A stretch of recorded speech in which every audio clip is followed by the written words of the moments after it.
তো নমস্কার প্রিয় দর্শক, আপনারা কেমন আছেন? আশা করি সবাই ভালো আছেন। প্রিয় দর্শক, আজকে আমি আপনাদেরকে দেখিয়ে দিচ্ছি কীভাবে আপনারা যাদের এসআইআর থেকে ভোটার লিস্টে নাম বাতিল হয়েছে, ডিলিট হয়েছে, তারা কিভাবে আবেদন করবেন নতুন ভোটার কার্ডের জন্য এবং কীভাবে অ্যাপিল করবেন। তো আজকের ভিডিওতে আমি আপনাদেরকে দেখিয়ে দেব। তো ভিডিওটি না স্কিপ করে সম্পূর্ণ ভিডিওটি দেখুন। তাহলে চলুন ভিডিওটি শুরু করা যাক। সবার প্রথমে ভোটার কার্ডের যে ওয়েবসাইটটি আছে সেটি ওপেন করবেন এবং ওপেন করার পরে দেখতে পাচ্ছেন যে এদিকে ডান দিকে নিচে থেকে দেখবেন যে আছে সাবমিট অ্যাপিল ফর ইন্ডিভিজুয়াল। এই অপশানটিতে ক্লিক করবেন। ক্লিক করার পরে দেখবেন যে এখানে কিন্তু আপনার মোবাইল নাম্বার চাচ্ছে। তো আপনি এখানে আপনার যদি মোবাইল নাম্বার অলরেডি রেজিস্টার্ড করা থাকে সেহেতু আপনার রেজিস্টার্ড মোবাইল নাম্বারটি এখানে দেবেন। দেওয়ার পরে নিচে ক্যাপচা যে আছে ক্যাপচাটি কিন্তু আপনি ঠিকঠাকভাবে এখানে ফিল আপ করবেন এবং যদি আপনার মোবাইল নাম্বার রেজিস্টার করা না থাকে তাহলে কিন্তু আপনাকে সাইন আপ করে নিতে হবে এবং ক্যাপচা টাইপ করার পরে রিকোয়েস্ট ওটিপি করবেন। করার পরে দেখতে পাচ্ছেন যে এখানে একটা আপনার যে মোবাইল নাম্বারে দিয়েছেন সেই মোবাইল নাম্বারে কিন্তু একটা ওটিপি চলে আসবে। সেই ওটিপিটি এখানে ঠিকঠাকভাবে ফিল আপ করবেন যাতে ভুল না হয় এবং শেষে ভেরিফাই এবং লগ ইনে ক্লিক করবেন। লগ ইনে ক্লিক করার পরে দেখতে পাচ্ছেন এখানে কিন্তু আপনার যে ভোটার কার্ডটি বাতিল হয়েছে অথবা ডিলিট হয়েছে সেই ভোটার কার্ডের নাম্বারটি কিন্তু এখানে আপনাকে ঠিকঠাকভাবে ফিল আপ করতে হবে। তো আমি এখানে যে ভোটার নাম্বারটি বাতিল হয়েছে সেটি কিন্তু এখানে লিখে দিচ্ছি।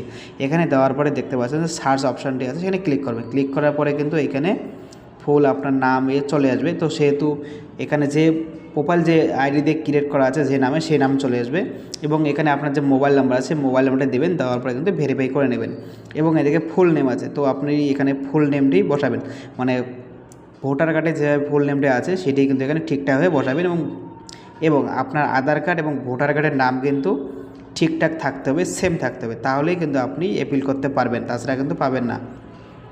এবং দেখতে পাচ্ছেন এখানে ফুল নাম দেবেন এবং এখানে আপনার যে এপিক নাম্বারটি আছে সেই এপিক নাম্বারটি বসিয়ে দেবেন এবং এখানে যা আপনার ফুল অ্যাড্রেস আপনার কিন্তু ফুল অ্যাড্রেসটি এখানে বসিয়ে দিতে হবে উইথ পিনকোড সহ।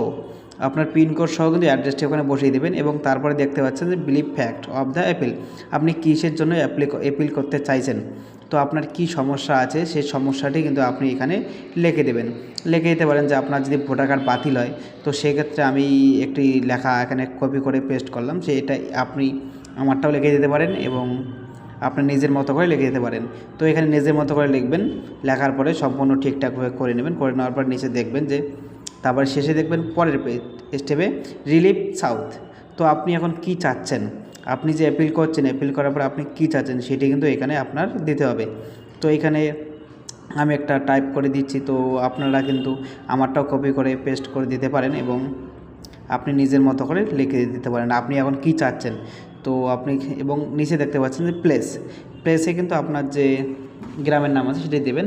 দেওয়ার পরে কিন্তু যে সাবমিট অপশান আছে সমস্ত কিছু চেক করবেন, সাবমিটে ক্লিক করবেন।